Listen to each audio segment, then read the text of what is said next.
चकेरी थाना क्षेत्र के केआर पुरम निवासी प्रेम शंकर सचान अपनी पत्नी निर्मला सचान व दो बेटे डॉक्टर श्याम सिंह व राघवेंद्र सिंह के साथ रहते हैं।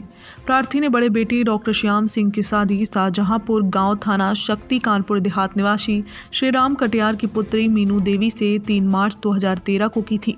शादी के कुछ दिन बाद से ही बहू ससुराली जनों के साथ लड़ाई झगड़ा करने लगी।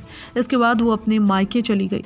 सामाजिक लौ लज्जा के चलते आपसी समझौते के बाद प्रार्थी अपनी बहू को वापस अपने घर ले आए, जिसके बाद उनके एक बच्चा भी हुआ। बच्चे का लगातार इलाज चल रहा है, जिसका खर्चा भी प्रार्थी ने उठाया है। इसके बावजूद भी बहू ने उनके ऊपर झूठे मुकदमे लगवा दिए हैं। नमाखों से प्रार्थी ने आरोप लगाते हुए बताया कि उनके ऊपर लगवाए गए सभी मुकदमे झूठे हैं।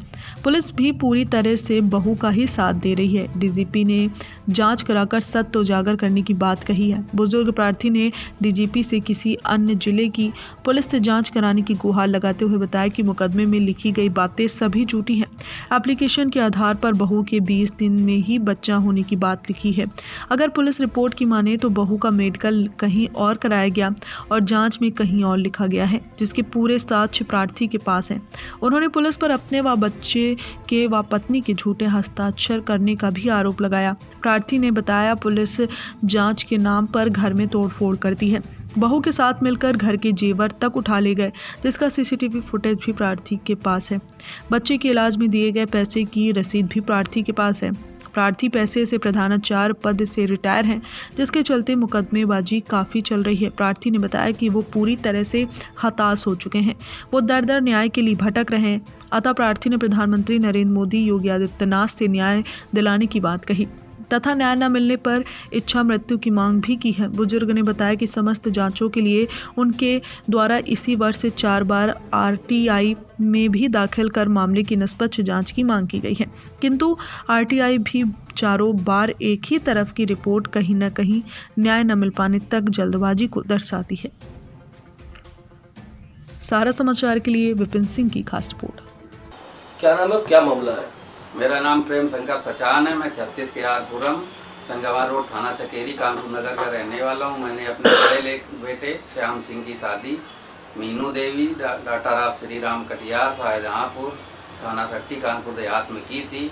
मेरी बहू ने मेरे खिलाफ 2 दहेज के मुकदमे, पहला चकेरी थाने में और दूसरा कानपुर देहात में, पुलिस को झूठ बोल करके गुमराह करके दूसरा मुकदमा लिखाया। एक में 8 लाख नगद और दूसरे में 10 लाख नगद देना लिखाया, जो कि 9/16 मुकदमा कोर्ट से भी खत्म हो गया। इसकी इन्हें और मेरे घर में चकेरी मुकदमा लिखाने के बावजूद भी 3 बार पुलिस आई, जिसके सीसीटीवी रिकॉर्ड है मेरे पास, वो आपको हम दे रहे हैं।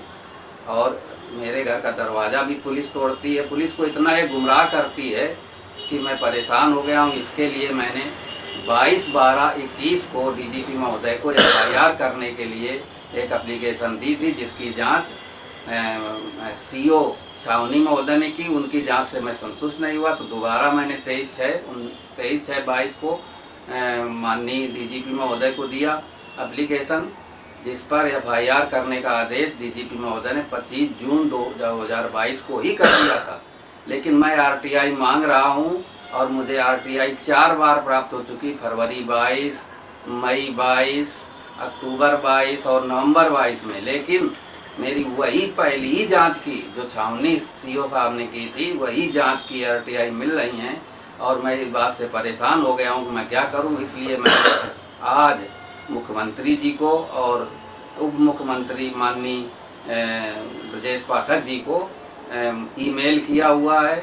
अब देखिए क्या होता है। और आपको भी मैं ये पूरे कागज दे रहा हूँ और आपसे मैं ये विनती करता हूँ कि ये मेरी बात मुख्यमंत्री जी को और यहाँ के जो पुलिस कमिश्नर साहब हैं उनको पहुँचे, ताकि वो भी संज्ञान में लें। क्योंकि मुझे ये लगता है कि ये मेरा दूसरी एप्लीकेशन जो मैंने 23/6/22 को दी है, ये ऑफिस द्वारा ही दबाई जा रही है। क्या मांग करते हैं? अगर नहीं मामला आपका संज्ञान में लिया जाता तो मैंने एप्लीकेशन में ही मुख्यमंत्री जी को ज्ञापन दे दिया है कि मैं अब जान से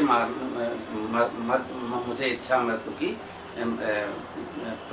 आज्ञा प्रदान की जाए। क्या, क्यों इच्छा मृत्यु की मांग कर रहे हैं? इतने झूठे हमारे ऊपर मुकदमे दर्ज हैं और झूठे प्रमाण हैं, कोर्टों के झूठे हैं। हाई कोर्ट में तक इन्होंने झूठ बोला कि हमारे लड़के ने दूसरी शादी कर ली, जबकि शादी का कोई प्रमाण नहीं लगाया। इतने सारे कोर्ट के झूठ और सीसीटीवी फुटेज मेरे पास होते हुए भी, वीडियो होते हुए भी अगर मेरी FIR नहीं हुई तो अब हम जीने का भी है नहीं।